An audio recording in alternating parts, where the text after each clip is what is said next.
নমস্কাৰ এই মুহূৰ্তত আহি পৰিছে ৰাতিপুৱাৰ কেইবাটাও গুৰুত্বপূৰ্ণ খবৰ। আজি হৈছে 15 মে। দেশৰ কোটি কোটি কৃষকৰ একাউণ্টত 20 নম্বৰ কিস্তি 4,000 টকা প্ৰদান কৰিব কেন্দ্ৰীয় চৰকাৰে। পিএম কিষাণৰ 20 নম্বৰ কিস্তিক লৈ কেইবাটাও ডাঙৰ খবৰ আহি পৰিছে। লগতে লাখ লাখ মহিলাৰ একাউণ্টত মুখ্যমন্ত্ৰী হিমন্ত বিশ্ব শৰ্মাই 1,500 টকা প্ৰদান কৰিব। ইয়াৰ বাবে আপোনাৰ প্ৰপত্ৰ জমা দিব লাগিব।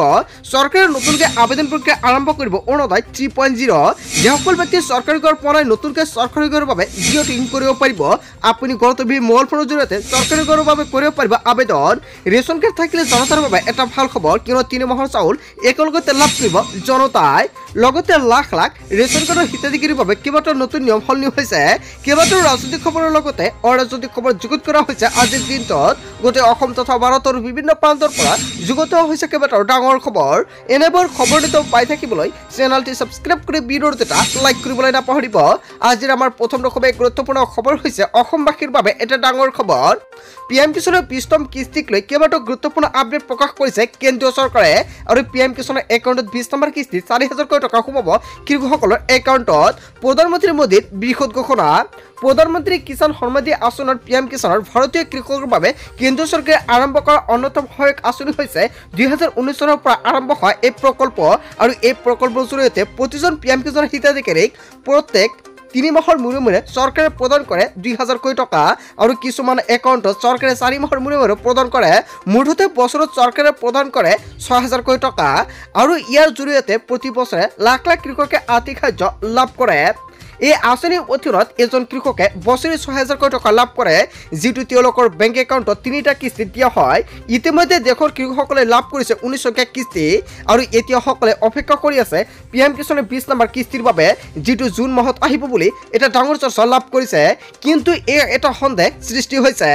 চৰকাৰে স্পষ্ট কৰি দিছে যে কৃষকে 20 সংখ্যক কিস্তি লাভ কৰিবলৈ আগতীয়াকৈ কিছু গুৰুত্বপূৰ্ণ কাম কৰিব লাগিব। প্ৰথমতে কৃষি মন্ত্ৰালয়ৰ নিৰ্দেশনা অনুসৰি সকলো যোগ্য কৃষকে কৃষক আইডি কাৰ্ড তৈৰি কৰিব লাগিব।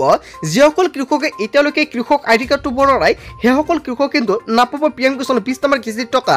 যিসকল কৃষকে এতিয়ালৈকে ফাৰ্মাৰ আইডি বনোৱা নাই অতি শীঘ্ৰে বনাই পিএম কিষাণৰ লগতে লিংক কৰিব লাগিব। যদি আপুনি লিংক নকৰে তেনে ক্ষেত্ৰত আপোনাৰ একাউণ্টত কিন্তু 20 নম্বৰ কিস্তিৰ লগতে টকাটো নাপাব। কেৱল ইয়াই নহয়, এই কৃষক আইডি বনোৱাৰ শেষ তাৰিখ হৈছে 2025 30 এপ্ৰিল। আৰু 30 এপ্ৰিল হৈছিল শেষ সময়সীমা। কিন্তু যিসকল ব্যক্তি এতিয়ালৈকে আইডি কাৰ্ডটো বনোৱা নাই তেনে ক্ষেত্ৰত বনাব পাৰিব। পিএম কিষাণৰ 20 নম্বৰ কিস্তি পোৱাৰ আগতে আপোনাৰ লিংক কৰাটো বাধ্যতামূলক। এতিয়ালৈকে এই কাৰ্ডখন বনাব নোৱাৰিলে 20 নম্বৰ কিস্তি টকা নাপাব সম্পূৰ্ণকৈ স্পষ্টকৈ প্ৰকাশ কৰিছে কেন্দ্ৰীয় চৰকাৰে। কৃষক আইডি কাৰ্ডটো কি প্ৰথমতে সম্পূৰ্ণকৈ আপোনালোকে সকলোৱে জানি লওক। সূত্ৰমতে জনোৱা মতে কৃষকৰ আইডি কাৰ্ডখন সাধাৰণ আধাৰ কাৰ্ডৰ দৰে দেখা যায়, য'ত কৃষকৰ পৰিচয় পত্ৰৰ সৈতে জড়িত তথ্য থাকে। কৃষকসকলৰ হাতত এই কাৰ্ড থাকিলে চৰকাৰী সুবিধা প্ৰদান কৰা হয়। আৰু চৰকাৰী কৃষি সেৱাৰ ডিজিটেল ডাটাবেছ তৈৰি কৰাৰ বাবে এইটো এটা গুৰুত্বপূৰ্ণ। কেৱল ইয়াৰ নহয়, এই কাৰ্ডখন কেনেকৈ বনাব আপুনি প্ৰথমতে সম্পূৰ্ণকৈ জানি লওক। এই কাৰ্ডখন বনাবলৈ আপুনি ওচৰৰ কৃষি বিভাগ বা ৰাজহ বিভাগ বা জনসেৱা কেন্দ্ৰলৈ যাব লাগিব। অৱশ্যই আধাৰ কাৰ্ড, মাটিৰ পত্ৰপত্ৰ লগতে বেংক একাউণ্টৰ সবিশেষ আৰু মোবাইল নম্বৰ হৈ লৈ যাব লাগিব।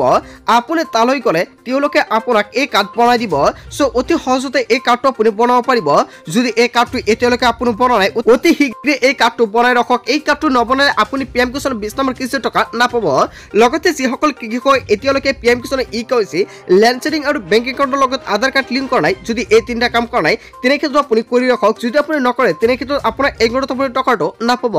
লগতে যিসকল কৃষকে 19 নম্বৰ কিস্তি টকাটো পোৱা নাই সেইসকল কৃষকৰ একাউণ্টত পিএম কিষাণৰ 20 নম্বৰ কিস্তিৰ লগতে 4,000 টকা কেন্দ্ৰীয় চৰকাৰে প্ৰদান কৰিব। আৰু যিসকল কৃষকে 19 নম্বৰ কিস্তিটো লাভ কৰিছে সেইসকল কৃষকৰ একাউণ্টত অকল চৰকাৰে প্ৰদান কৰিব 2,000 টকা। অভিযোগত কেইবাটাও গুৰুত্বপূৰ্ণ আপডেট প্ৰকাশ পাইছে কেন্দ্ৰীয় চৰকাৰৰ তৰফৰ পৰা। তাৰপিছত অসমবাসী ৰাজ্যিক জনসভাৰ পৰৱৰ্তী খুবেই গুৰুত্বপূৰ্ণ খবৰ, লগতে ডাঙৰ খবৰ আহি আছে কালগুনি শক্তি।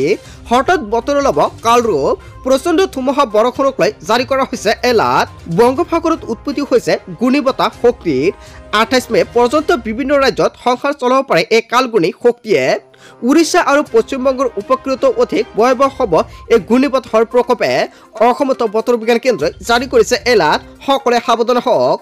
তাৰ পিছত অসমবাসী ৰাজুক জনাইছো আমাৰ পৰৱৰ্তী খুবেই গুৰুত্বপূৰ্ণ খবৰ লগতে ডাঙৰ খবৰ পাকিস্তানক সহায় কৰা তুৰ্কী আৰু আজাৰবাইজানৰ বিৰুদ্ধে ভাৰতৰ কঠোৰ একশ্যন আৰম্ভ তুৰ্কী আজাৰবাইজানৰ বিৰুদ্ধে ভাৰতে বন্ধ কৰিলে ব্যৱসায় ভাৰতৰ এই সিদ্ধান্তৰ পিছতে এতিয়া হাহাকাৰ লাগিছে তুৰ্কী আৰু আজাৰবাইজানত বিমান ভ্ৰমণ কেৱল এয়াই নহয় পৰ্যটনৰ ক্ষেত্ৰতো লোৱা হৈছে কঠোৰ ব্যৱস্থা সকলো পৰ্যটন সংস্থাই দেশৰ বাবে গ্ৰহণ কৰিছে ডাঙৰ সিদ্ধান্ত সমগ্ৰ দেশত চলিছে এতিয়া বয়কট তুৰ্কী আজাৰবাইজান তুৰ্কীৰ হৈ প্ৰায় সকলো ব্যৱসায় বন্ধ কৰিছে ভাৰতে তুৰ্কীৰ মূল ৰপ্তানিকৃত সামগ্ৰী ফল মূল ক্ৰয় নকৰাৰ সিদ্ধান্ত ভাৰতৰ শত্ৰু পাকিস্তানক তুৰ্কীয়ে যোগান ধৰিছে ড্ৰোন আন অস্ত্ৰ শস্ত্ৰ কেৱল ড্ৰোনেই নহয় আন অস্ত্ৰ শস্ত্ৰ তুৰ্কীৰ পৰা ক্ৰয় কৰে পাকিস্তানে বিপদৰ সময়ত তুৰ্কীক সহায় কৰিছিল ভাৰতে কিন্তু গোপনে ভাৰতৰ শত্ৰু ৰাষ্ট্ৰত মাৰণাস্ত্ৰ যোগান ধৰাকৈ কঠোৰ একশ্যন ভাৰতৰ কেৱল তুৰ্কীয়ে নহয় আজাৰবাইজানৰ বিৰুদ্ধে ব্যৱস্থা গ্ৰহণ কৰিলে ভাৰতে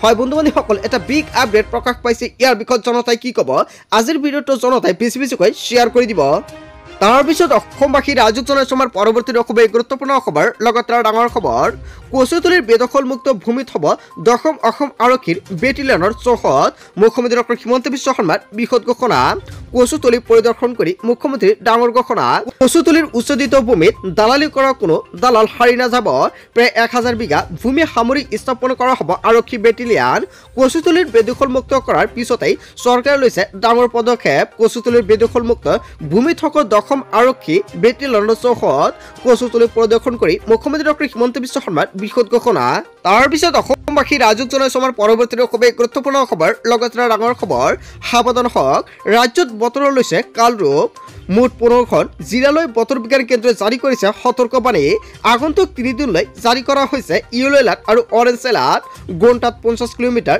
বেগেৰে আহিব পাৰে ধুমুহা বিজুলী ডেৰকুৰি নেৰানেপেৰা বৰষুণৰ সম্ভাৱনা কোকৰাঝাৰ বঙাইগাঁও গোৱালপাৰা বৰপেটাত ইয়েলো এলাৰ্ট জাৰি কৰা হৈছে ধুবুৰী চিৰাং নলবাৰী কামৰূপ মেট্ৰ তামুলপুৰতো অৰেঞ্জ এলাৰ্ট জাৰি কৰা হৈছে অৰেঞ্জ এলাৰ্ট জাৰি কৰি বজালি কামৰূপ মৰিগাঁও পশ্চিম কাৰ্বি আংলঙত হোজাই কাৰ্বি আংলং গোলাঘাটতো জাৰি কৰা হৈছে এলাৰ্ট সাৱধান হওক ৰাজ্যবাসী ৰাজ্যত বতৰ লৈছে কালৰূপ যিকোনো মুহূৰ্তত বৰষুণ হ'ব পাৰে তাৰ পিছত অসমবাসী ৰাজুক জনাইছো আমাৰ পৰৱৰ্তী খুবেই গুৰুত্বপূৰ্ণ খবৰ লগতে ডাঙৰ খবৰ হাতত মাত্ৰ কেইটামান ঘণ্টা বাকী আছে মছজিদে কোটি কোটি মুছলমানৰ দোৱা হয় বন্ধু বান্ধৱীসকল আজি ওয়াকাফ সংসদীয় আইনক লৈ উচ্চতম ন্যায়ালয়ত হ'ব শুনানি ন্যায়ালয়ৰ আশাত অপেক্ষা কৰিছে কোটি কোটি মুছলমানে ওয়াকাফ সম্পত্তি মুছলমানৰ সম্পত্তিৰ অধিকাৰৰ ওপৰত কোনো হস্তক্ষেপ কৰিব নোৱাৰে উচ্চ ন্যায়ালয়ৰ অপেক্ষাত এতিয়া খন কণিছে দেশৰ মুছলমান সমাজে বন্ধু বান্ধৱীসকল এটা ডাঙৰ খবৰ আহি পৰিছে তাৰ পিছত অসমবাসী ৰাজুক জনাইছো আমাৰ পৰৱৰ্তী খুবেই গুৰুত্বপূৰ্ণ খবৰ লগতে ডাঙৰ খবৰ ৰাজ্যৰ কোটি কোটি মুছলমানৰ বাবে মুখ্যমন্ত্ৰী ডক্টৰ হিমন্ত বিশ্ব শৰ্মাৰ ডাঙৰ ঘোষণা প্ৰথমবাৰলৈ মুছলমানক প্ৰদান কৰিব জাতিৰ পৰিচয় পঞ্চায়ত নিৰ্বাচনৰ পিছতে ৰাজ্যৰ মুখ্যমন্ত্ৰী ডক্টৰ হিমন্ত বিশ্ব শৰ্মাৰ মুছলমানৰ বাবে ভাল খবৰ দিলে মুছলমানে আনুষ্ঠানিকভাৱে লিখিব পাৰিব জাতিৰ পৰিচয় সুৱেজ জলহা আদিসকলে লিখিব পাৰিব বিজেপিক ভোট দিবলৈ সাহস কৰিছে ৰাজ্যৰ মুছলমানে ৰাজ্যৰ কোটি কোটি মুছলমানৰ বাবে মুখ্যমন্ত্ৰী ডক্টৰ হিমন্ত বিশ্ব শৰ্মাৰ ডাঙৰ ঘোষণা কৰিছে প্ৰথমবাৰলৈ মুছলমানক প্ৰদান কৰিব জাতিৰ পৰিচয় তাৰ পিছত অসমবাসী ৰাজুক জনাইছো আমাৰ পৰৱৰ্তী খুবেই গুৰুত্বপূৰ্ণ খবৰ লগতে ডাঙৰ খবৰ ৰাজ্যবাসীলৈ ভাল খবৰ দিলে মুখ্যমন্ত্ৰীগৰাকী চৰকাৰী ঘৰৰ বাবে আপুনি কৰিলে নে জিঅ' টেকিং কৰিবলৈ বাকী ৰৈ যোৱাসকলে অতি শীঘ্ৰ কৰক চৰকাৰী ঘৰৰ বাবে জিঅ' টেকিং আৰু চৰকাৰী ঘৰৰ নতুনকৈ সুবিধা আকৌ প্ৰদান কৰিব জনতাক দৰমহাৰ পৰা আৰম্ভ কৰিছে চৰকাৰী ঘৰৰ বাবে সেল্ফ জিঅ' টেকিং যিটো আপুনি ঘৰতে বহি নিজৰ মোবাইল ফোনৰ জৰিয়তে কৰিব পাৰিব বিনামূলীয়া ঘৰক লৈ মুখ্যমন্ত্ৰী ডক্টৰ হিমন্ত বিশ্ব শৰ্মাৰ ডাঙৰ ঘোষণা দৰমহাৰ 15 দিনৰ বাবে ৰাজ্যৰ বাবে মুকলি কৰা হৈছে এই সেৱা পঞ্চায়ত নিৰ্বাচনৰ বাবে বন্ধ হৈ পৰিছিল আৰু দৰমহাৰ পৰা চৰকাৰে নতুনকৈ আবেদন প্ৰক্ৰিয়া আৰম্ভ কৰিছে 15 দিনৰ ভিতৰত কৰিব লাগিব আবেদন অথবা চৰকাৰে 25 তাৰিখ হৈছে শেষ সময়সীমা জিঅ' টেকিং কৰিবলৈ বাকী থকা লোকসকলে কৰিব পাৰিব জিঅ' টেকিংৰ বাবদ দিব নালাগে 1 টকাও নিজৰ ঘৰতে বহি মোবাইল ফোনতে কৰিব পাৰিব জিঅ' টেকিং সমগ্ৰ প্ৰক্ৰিয়া শিকাই দিব মুখ্যমন্ত্ৰী ডক্টৰ হিমন্ত বিশ্ব শৰ্মাই ৰাজ্যবাসীলৈ ভাল খবৰ দিলে অসমৰ মুখ্যমন্ত্ৰী ডক্টৰ ডাঙৰীয়াই তাৰ পিছত অসমবাসী ৰাজুক জনাইছো আমাৰ পৰৱৰ্তী খুবেই গুৰুত্বপূৰ্ণ খবৰ লগতে ডাঙৰ খবৰ অবৈধ দখলকাৰী সাৱধান হওক কচুতলিত আকৌ চলিব উচ্ছেদ অভিযান সৰব হৈ পৰিছে মুখ্যমন্ত্ৰী doctor Himanta Biswa Sarma. Tribal belt and block গঠন হোৱাৰ পিছত নতুন কোনো মানুহ আহিব নোৱাৰে। ট্ৰাইবেল বেল্ট এণ্ড ব্লক গঠন হোৱাৰ পিছত অহসকল উচ্ছেদ কৰা হ'ব। কচুতলিত প্ৰায় 1000 বিঘা মাটি খালী কৰা হৈছে।